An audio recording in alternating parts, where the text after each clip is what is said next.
in New Delhi. The New Delhi. In Delhi. And this. And this. And this is CNN.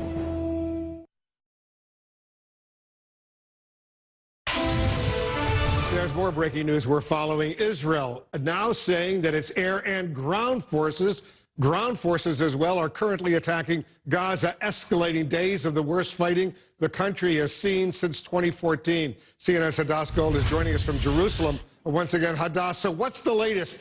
There seems to be some major developments unfolding right now. Well, yeah, that's right. Within the past hour, the Israeli military is saying that the air and ground troops are currently attacking in the Gaza Strip.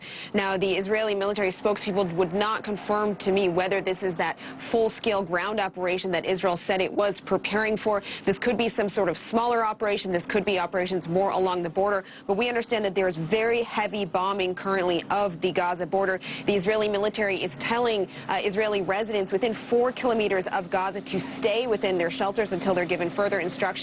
And wolf sirens are continuing to wail at a rapid pace across southern Israel as we speak.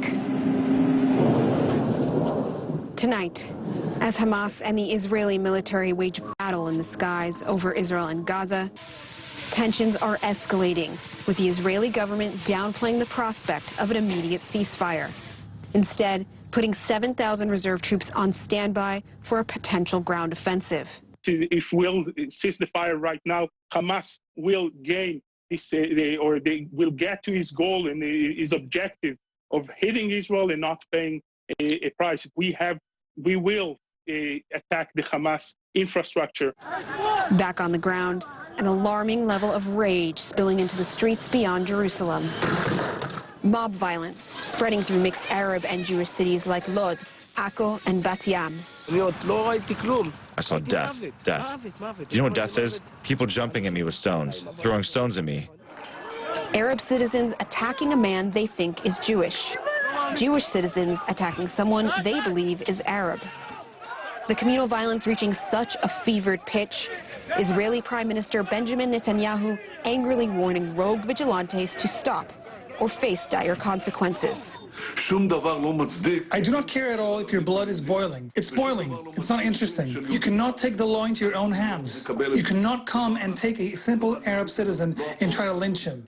Just as we cannot see Arab citizens doing this to Jewish citizens. This will not stand.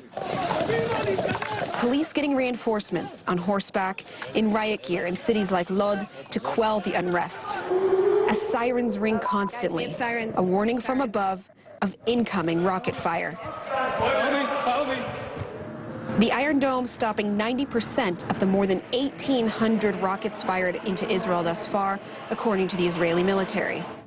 With Israeli airstrikes targeting Hamas and Islamic Jihad militants in Gaza, the casualty count rising with each exchange. The displaced in Gaza growing with every building reduced to rubble.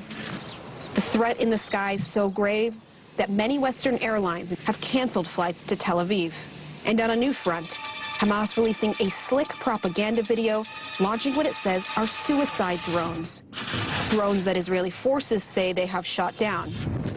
Diplomatic efforts underway overseas, with nations weighing in on the conflict and urging calm. While in Tel Aviv and elsewhere, signs popping up urging peaceful coexistence. We need to live here together. Coexistence. We need to be together. Partners. To be partners to each other.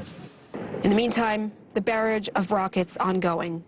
While along the Israeli-Gaza border, tanks in position take aim and fire. And as this conflict intensifies, Wolf, there is an equal, perhaps even deeper-seated worry about this growing violence, this growing communal violence we're seeing between Jewish and Arab residents in Israel. And there's a question about what that means for the future of Israeli society. Yeah, so disturbing what's going on. Hadass Gold in Jerusalem, thank you very much. Stay safe over there. I want to get some more on the breaking news right now. Our senior international correspondent, Ben Wiedemann, is joining us. Ben, give us a sense of what's going on now. You've covered this region for a long time. You spent a lot of time in Gaza.